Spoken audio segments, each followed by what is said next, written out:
Hi cozy friends! Today we're going to be working on making our own stickers. My goal by the end of this video was to have a blind box sticker set all done and completed, but it is a bit of a fail. But we can't start this project with a dirty iPad screen, so I'm going to start first off, as you can see here, by cleaning my iPad screen, and then we will get into the actual making of the art.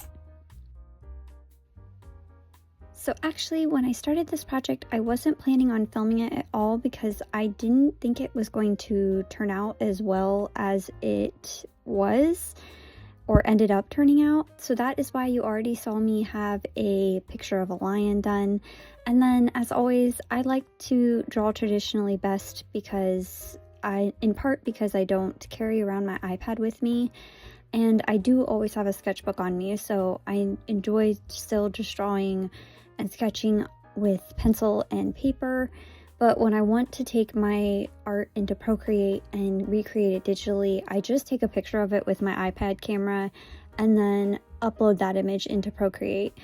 And then here, because I did already have a lion, I actually had a tiger done already at this point too. I only show the drawing process of me, or coloring process of me doing the draft. The rest of them I did off camera. Also, these are the 3 brushes I used. The 2 on the left are from the Procreate default library, and then the one on the right is the only purchased one. It's just a marker overlay that I did just to give the art some more texture, because I just like to have lots of texture in my digital art. I wanted this to be like lineless art, so I did an outline of all the shapes and then went ahead and made a layer underneath that one to fill in all those shapes, and then just worked from there, adding more layers and clipping masks as I felt like I needed them and wanted to use them. I'm coloring what would be considered the line art layer to make sure it's matching the flat colors underneath it. I hope that makes sense, but I did end up doing 5 different designs. There is a lion, a tiger, a giraffe that I'm obviously working on, an elephant, and then a red panda as well. You'll see all of them later in the video. And my goal, like I said, was to make a blind box out of these because I do want to work on getting merch and opening my own shop at some point. But I actually had the idea for this when I just recently went to my local zoo, and just looking in their gift shop, there wasn't really any merchandise that outside of the plushies that I personally was super interested in, and I just thought it would be so cute if the zoo would make like little blind box stickers or pins or something similar like that, like plush keychains even would be so cute.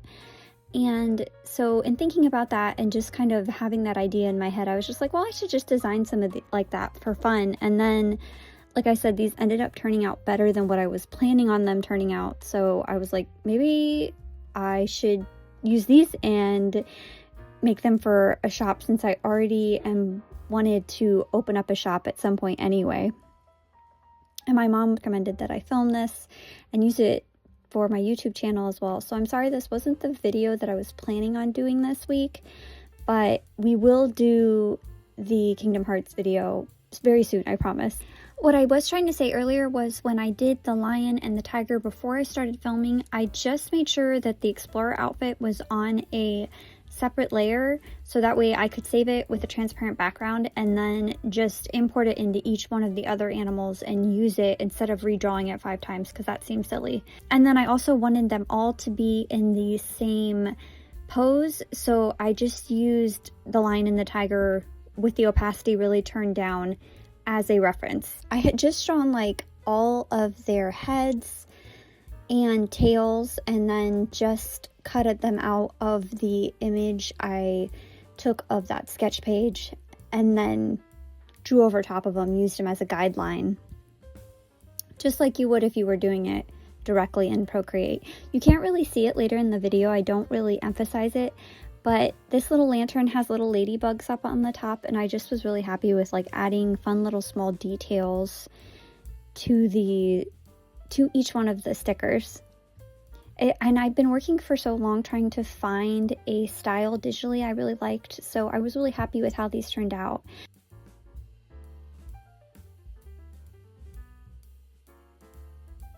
And then these are all the designs that I created.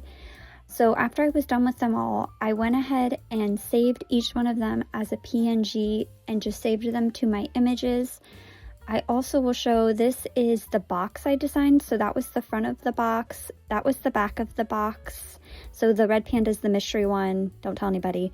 And then this was the side. I wanted to do little ladybugs on the side. And then here I am arranging everything in Silhouette to get it how I need it to be to print it and be able to cut it on the Silhouette machine. And this process all was going great. I was doing all the outlines so it would know where to cut around these so I can make these into die cut stickers. And then in a second here you'll see I am putting the holographic laminate onto the sticker page after I'd printed it. I am by no means a professional in applying holographic laminate or any kind of laminate. As you'll see in just a second, it gets very bubbly. This is usually where I have a problem with the Silhouette machine, which is what I'm talking about in this clip, that I just decided to do a voiceover on. It, for whatever reason, won't read the register marks. You can see I'm pointing out those 2 registration marks there. You obviously don't want to cover them. I did not cover them, and even without covering all the registration marks, it still would not cut it for me. So I've tried about 10 times now, not exaggerating, and I keep getting the registration failed notice. I think the problem is this registration mark here. You can see I went over it with black marker because sometimes that helps, but these ones up here are completely clear.